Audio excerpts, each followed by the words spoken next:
Okay, so I'm going to be doing a little off-the-cuff review today. My name's Michael Howe. I'm the owner and creator of Borrowed Time Films. I spend a lot of time in the mountains and training for the Freeride World Tour qualifiers. I do a lot of trail running in the mountains in and around Sweden and the rest of the world. So this watch I've definitely given a run for its money. So I've taken it from Abisko all the way to Kebnekaise, which is about 100 kilometers or so. During that time, I was running up and down different mountains, trail running, and hiking. And then I've also done some swimming with the watch, and I've done some basic trail and road running around my hometown of Malmo. So that's kind of broadly speaking a little bit of a summary of my use of the Suunto 7. My first impressions of the watch were pretty good. It was a little bit kind of annoying to set up at times. It had a couple things I needed to Google here and there in order for it to sync with my phone. It just stopped syncing, so I had to like clear the cache and force it to sync at one point. But once those little niggles were past, the watch itself was pretty good. But the thing that always seems to let me down is the battery. And I mean, the battery itself is good, like if you literally hover between two modes. So there's one mode you can basically just hold down the power button, and then it'll say, do you want to power off? You can say yes, it'll say power off, shutting down.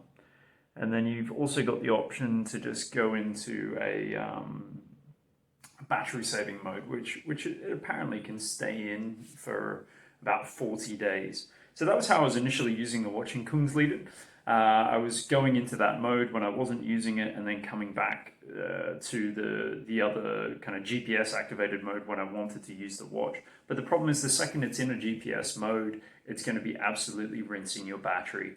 It's got a maximum 12 hours. I mean, I've probably not seen that sort of lifespan from it yet. I've only really been able to get a day, maximum 2 days use out of it, particularly if I'm doing some cycling or some running or some swimming. I can usually get about three to four good activities out of it, of maybe an hour to 2 hours each, and with general wear of the watch along the way.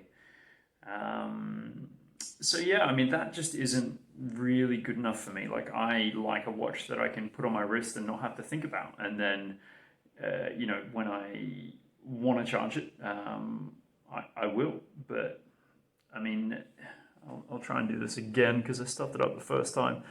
But you've got this mode here, the battery saving. Turn on battery saver. You can say yes, and then the watch is going to slip away now into the battery saving mode. And it goes into a heavily reduced, all it does at that point is just tell the time. Basically, it's no longer effective at much at all.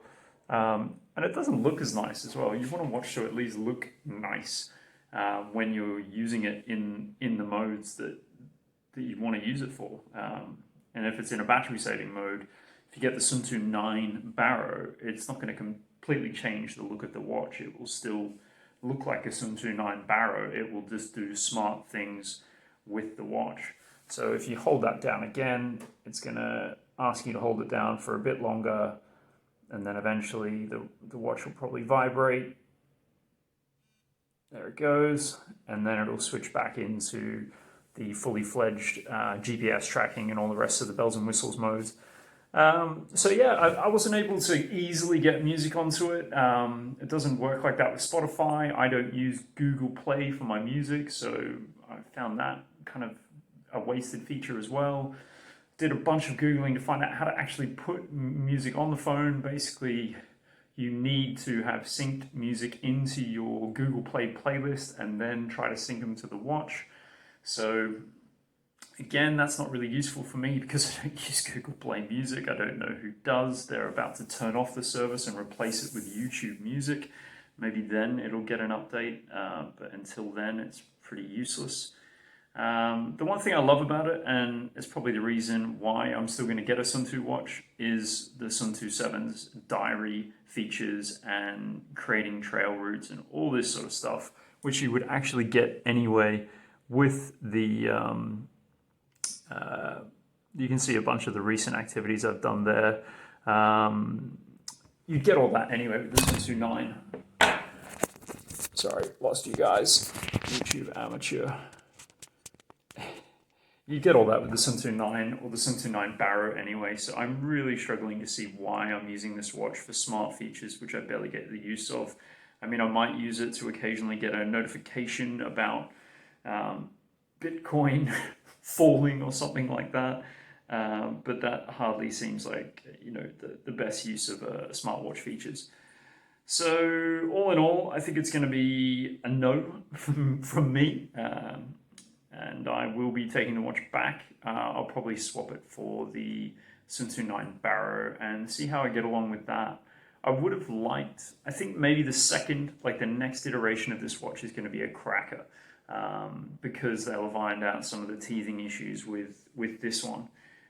Because it is a genuinely nice watch, and I'm sure if you can manage to get your Google Pay up and running, and you've got good music synced to it, and you're kind of just a local runner who doesn't mind putting his watch on his bedside table each night to charge, then this is probably a great watch for you. I think it kicks the shit out of, something like an Apple Watch. It looks fantastic. It looks way better. I mean, even the actual watch faces themselves are really easy to access. If you just hold that down, you can access a bunch of the other watch faces here. Some of them are quite fancy looking as well. So I mean, it's a nice looking watch. It's got absolutely ripper battery life if you're able to just dunk it on your bedside table each night, and you don't mind doing one short exercise a day or something like that, or maybe two, and I don't know, but it just feels like it's quite limited right now for me. The features I want are within Suunto and the diary and all these sorts of things.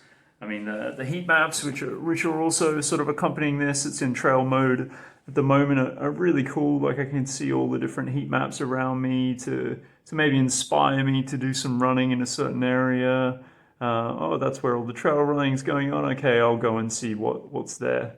But I don't know that that's a defining feature to the point where I need to get this version of the watch to have it. I mean, it hasn't really blown me out of the water yet, is all I'm saying. So yeah, it's going to be a no for me. I'm taking it back. Let's see how the Suunto 9 Barrow goes in the end. But if you're after a good-looking Suunto watch with Google Play, where you can put music onto it, you can listen to Bluetooth headphones while you're running, and you'll probably likely have to charge it every second night at the very least on your bedside table, then this is a pretty decent watch for you. But if you're someone who does really long exercises, maybe 60-70 kilometer cycles and swimming and 2-hour plus trail runs and runs up mountains, and needs a watch that they can maybe take into an isolated place and have it last, then I don't think this is the right watch for that. I think you definitely need to go with the Suunto 9